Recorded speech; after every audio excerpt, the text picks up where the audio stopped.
muhasabah bertaubat atas perbuatan dosa saudaraku. Bagi yang masih ingin merasa adanya keimanan dan masih ingin merasakan lezatnya iman walau sedikit, maka hati mereka sedikitnya akan peka jika melakukan maksiat atau melakukan suatu kesalahan dalam ajaran agama Islam. Hatinya juga akan terasa sedih jika terluput dari kebaikan kan walau sedikit. Maka hati akan sedih tatkala mata ini sangat sulit dijaga dari pandangan yang diharamkan. Belum lagi dengan hal yang lebih besar, misalnya terjerumus dalam dosa yang lebih besar seperti durhaka kepada kedua orang tua, berbuat zalim, berzina, korupsi, kolusi, nepotisme dan lain-lainnya. Seorang muslim yang hatinya masih hidup dan ada keimanan, maka ia akan sadar dengan kesalahannya walau sedikit. Hatinya akan tidak tenang dengan maksiat atau kesalahan yang ia lakukan walau sedikit. Jiwanya terguncang dengan pandangan haram walau sedikit. Ia tidak seperti orang yang sudah keras bahkan mati hatinya, tidak peka terhadap maksiat dan tetap biasa saja jika melakukan kesalahan. Salah satu ciri muslim yang senantiasa mencari kebenaran adalah merasa tidak tenang dengan dosa walaupun sangat sedikit. Sebagaimana perkataan sahabat Ibnu Mas'ud radhiyallahu anhu berkata, sesungguhnya seorang mukmin melihat dosanya seakan-akan ia duduk di bawah gunung dan khawatir gunung tersebut akan menimpanya. Sedangkan seorang yang fajir, yang gemar maksiat, ia akan melihat dosanya seperti seekor lalat yang lewat begitu saja di hadapan batang hidungnya. Hr.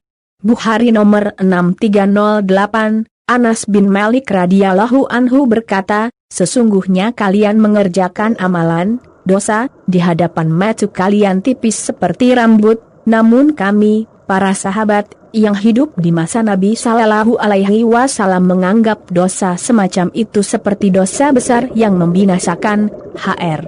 Bukhari nomor 6492, maka seorang mukmin akan berikhtiar menghapus dosanya walaupun sedikit dengan segera. Sebagai ikhtiar menghapus dosa, biasakan dengan membaca lafaz ini 100x yang hanya membutuh waktu sebentar dan bisa dibaca kapan saja dan di mana saja, kecuali tempat yang dilarang, misalnya kamar mandi.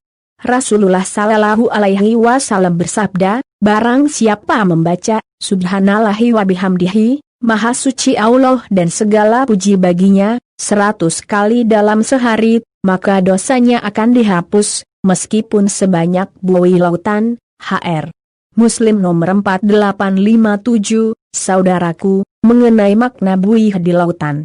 Syaikh Mubarakfuri rahimahullah menjelaskan, walaupun sangat banyak dosanya dalam jumlah, semisal buih bergerak yang berada di permukaan air, bisa juga yang lainnya misalnya jamur, plankton, tidak mesti juga membaca harus 100x dalam satu hitungan. Akan tetapi menurut pendapat terkuat bahwa 100 kali adalah akumulasi bacaan dalam sehari. Bisa jadi pagi 30, siang 30 dan malam 40.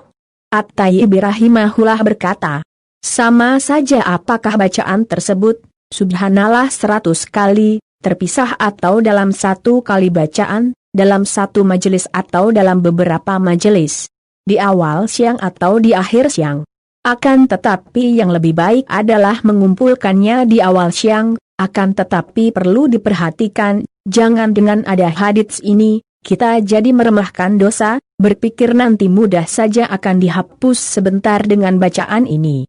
Al-Munawi rahimahullah berkata, orang yang mengandalkan terus zikir ini akan tetapi ia terus bermaksiat sekehendak syahwatnya, melanggar agama Allah dan kehormatannya, janganlah ia menyangka akan disamakan dengan orang yang dibersihkan dan disucikan, jangan menyangka ucapannya akan mendapat pahala dengan lisannya, padahal tidak ada ketakwaan, rasa takut, dan amal saleh pada dirinya. Faidul Qadir 6.190, saudaraku, dosa yang dihapus adalah dosa atau kesalahan pada hak Allah Azza wa Jalla saja, jika berkaitan dengan hak anak Adam, maka harus diselesaikan dengan yang bersangkutan, meminta maaf atau mengembalikan haknya berupa barang atau melunasi hutang.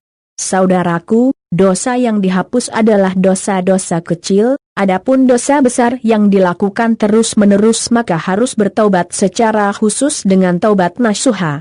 Allah Azza wa Jalla berfirman, "Hai orang-orang yang beriman, bertaubatlah kepada Allah dengan taubatan nasuha, taubat yang semurni-murninya." Qs. At-Tahrim 8. Saudaraku, jika merasa melakukan dosa yang besar, maka kita bisa melakukan salat taubat 2 rakaat. Rasulullah Shallallahu Alaihi Wasallam bersabda, tidaklah seorang hamba melakukan dosa kemudian ia bersuci dengan baik, kemudian berdiri untuk melakukan salat 2 rakaat kemudian meminta ampun kepada Allah, kecuali Allah akan mengampuninya. Kemudian beliau membaca ayat ini, dan juga orang-orang yang apabila mengerjakan perbuatan keji atau menganiaya diri sendiri, mereka ingat akan Allah, lalu memohon ampun terhadap dosa-dosa mereka, dan siapa lagi yang dapat mengampuni dosa selain daripada Allah? Dan mereka tidak meneruskan perbuatan kejinya itu, sedang mereka mengetahui. Hr. Tirmizi nomor 406, disahihkan oleh Al-Albani. Saudaraku, ada zikir setelah salat yang juga menghapus dosa sebanyak buih di lautan, dibaca setelah selesai salat.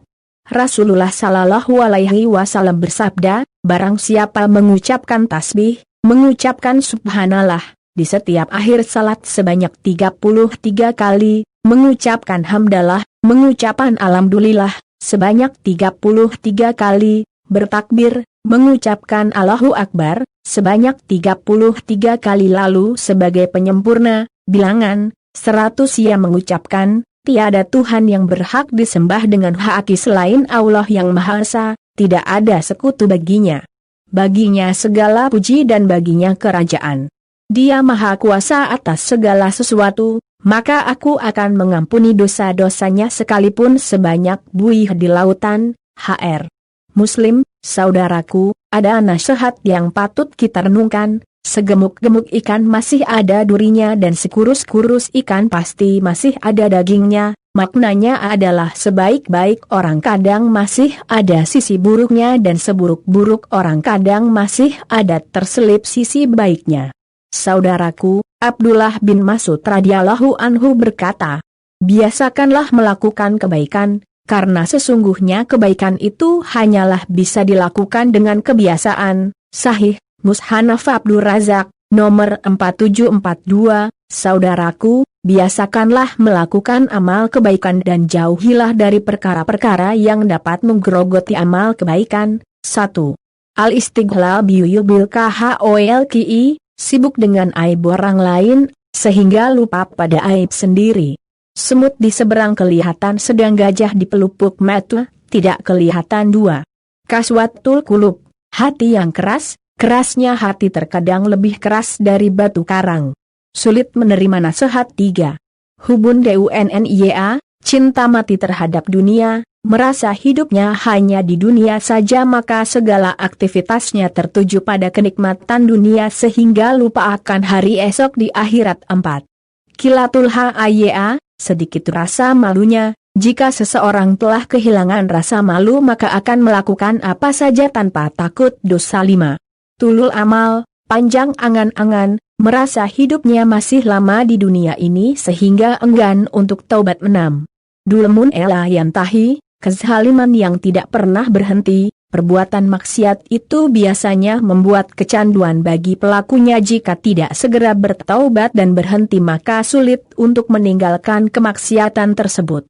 Saudaraku, untuk melawan perkara-perkara yang menggerogoti amal kebaikan maka kita harus senantiasa mengingat kematian. Abu Darda radhiyallahu anhu seorang sahabat Nabi mengatakan, siapa yang sering ingat dekatnya kematian tidak akan sering gembira yang berlebihan dan berkurang iri dengkinya kepada orang lain. Hiyatul Aulia 1220. Saudaraku, kesadaran bahwa mati itu mudah sehingga mati itu dekat adalah suatu penggerak untuk taat kepada Allah Azza wa Jalla. Ada 2 manfaat penting mengingat kematian. 1. Pertama, tidak mudah gembira berlebihan ketika mendapatkan nikmat-nikmat dunia karena benar-benar sadar bahwa nikmat dunia itu hanya sementara. 2. Kedua, tidak rakus memburu dunia sehingga tidak punya iri dengki dengan orang yang mendapatkan kelebihan duniawi. Hal ini dikarenakan ketika melihat ada orang yang mendapatkan kelebihan dari sisi dunia hatinya berkata, itu semua tidak akan dibawa mati. Saudaraku, marilah di kesempatan sepertiga malam ini kita memanjatkan doa kehadirat Allah Azza wa Jalla. Ya Allah, sesungguhnya aku berlindung kepadamu agar aku tidak sesat atau disesatkan, setan atau orang yang berwatak setan, agar tidak berbuat kesalahan atau disalahi, agar tidak menganiaya atau dianiaya orang, dan agar tidak berbuat bodoh atau dibodohi. Hr. Abu Daud nomor 5094, Hr. Tirmizi nomor 3427, Hr. An-Nasai nomor 5501, dan Hr. Ibnu Majah nomor 3884. Lihat Sahih Tirmizi 3152 dan Sahih Ibnu Majah 2336. Semoga Allah Azza wa Jalla mengaruniakan hidayahnya kepada kita, sehingga kita tetap istiqamah senantiasa menjauhi dari perbuatan dosa yang menggerogoti amal kebaikan, amar ma'ruf nahi munkar, mengajak kepada kebaikan dan mencegah kemungkaran untuk meraih ridanya.